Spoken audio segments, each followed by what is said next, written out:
Здравейте и добре дошли отново в моят канал. В днешното видео ще ви покажа какво си поръчах от Amazon. Поръчах си дрехи. Един магазин в Amazon се свързаха с мен и ми предложиха да ми изпратят дрехи оттам. Започваме с един черен сет. Леле, пак се почваме с сетовете, нямам проблем. И долната част изглежда ето по този начин. Удобно, меко панталонче. По-спортен е самия сет, но също така и по-свободен. Може да го носите вкъщи, може да го носите и навън. Разбира се, както вие си прецените, но материята е супер мека. Чакайте, като плюш материя е, но не точно. В смисъл, не знам как да го опиша, чакайте, ще ви доближа. Примерно, ето тази материя. Как точно се води? Моля ви някакво в коментарите да ми напиша, защото наистина не се сещам. Супер мека и приятна. Като се облече, имаш чувство, че обличаш толкова удобна пижамка, но също време не е пижама и горната част изглежда по този начин. Черна блузка и е дългичка. Виждате ли? Не си взимам само къси и кроп неща. Така напредвам, не съм толкова зле. Това сетче е в размер S. Продължаваме напред с една жилетка, която е малко по-широка, отколкото си мисля, и може и да я подаря на мама или пък да я кача в страничката ми за разпродажба. Вие я знаете, Sale by Kari. И изглежда ето така в сив цвят. Доста е голяма, между другото, и дългичка. Ръкавките също са широкички, но са по-късички. Ще видите как ми стои след малко. Взех я в размер S, обаче явно си е по-оверсайзд самата жилетка като модел, но е мекичка и приятна. Преминаваме нататък. Това е едно долнище и е в червен такъв керамиден цвят. То е спортно долнище. Аз много обичам есента и зимата да си нося такива спортни долнища, защото си слагам отдолу чорапогашник, отгоре него и нали вече нагоре якенце и така нататък. И ми е толкова удобно, толкова топличко, защото не знам, но с дънки никога не ми е достатъчно топло. Особено ако правя нещо навън, предпочитам да съм с нещо подобно, защото това е по-дебеличко. Аз гледах материята, нали, да е малко по-дебела, защото там си пише в описанието, нали, като е за зимата или като е по-тик, по-дебеличко. И ето така изглежда самата материя. Виждате ли как е като на квадратчета? Продължаваме нататък с едно якенце. То е от тези пухените пухкави. Сещате се коя материя? Виждате като вълнена материя. Ето така в кафяв цвят с ципче. Отстрани си имате джобчета, които отново са с цип.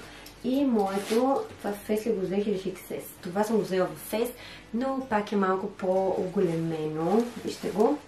Да, вие ще видите как ми стои. Хареса ми, че отново тук си имаме плат.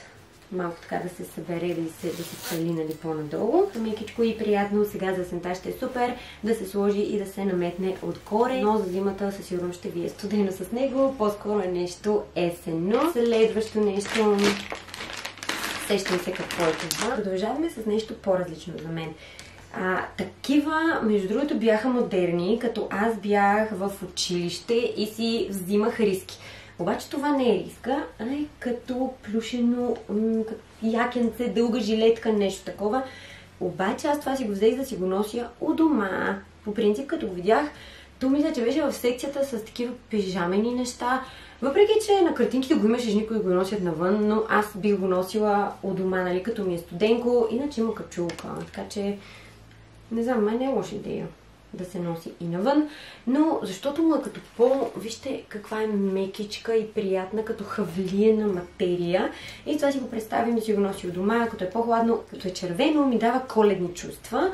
Знам, че не всичко червено е коледно, обаче знаете, че аз съм си фенка на Коледа и за мен Коледа започва от ноември, така че да. Продължаваме нататък с една прекрасна блузка. Изглежда по този начин в бял цвят. Доста елегантно, бих казала аз. Принципно, в сайт като гледах ми изглеждаше по-вталена. Нещо сега на живо, като я гледаме, доста широкичка, но предполагам просто така си. Такъв си е модела. Иначе виждате ли тук как се събира за такива ruffles. И отгоре, ето тук, имате отново същият детайл и ефект. Мисля, че трябваше да взема XS, обаче, честно казано.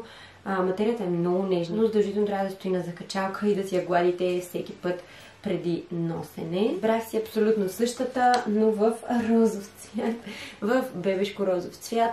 Ето сега, като просто ги гледам, еска ще ми е голяма. Бих сега, ако можех да си взема XS, да знаете, че те изризи са малко така по-големички. Имаше, между другото, и в други цветове, в черно, в тъмно-зелено, в доста други цветове. Имаше следващо нещо. Това е лече, защото там имаха доста такива по-официални, по-елегантни неща и аз искам да направя поне една малка част от гардероба ми да не е супер спортна и в смисъл това си е моят стил, нали, по-спортен, по-така, но все пак понякога ми се налага да имам нещо по-елегантно и аз като отворя гардероби нямам толкова елегантни неща, за да мога да го съчетавам с някаква бяла риска. В сайта като дял беше съчетано така и ми изглеждаше доста сладичко, обаче нещо сега като го гледам ми е малко странно, може би просто защото не съм свикнала и размера му е S.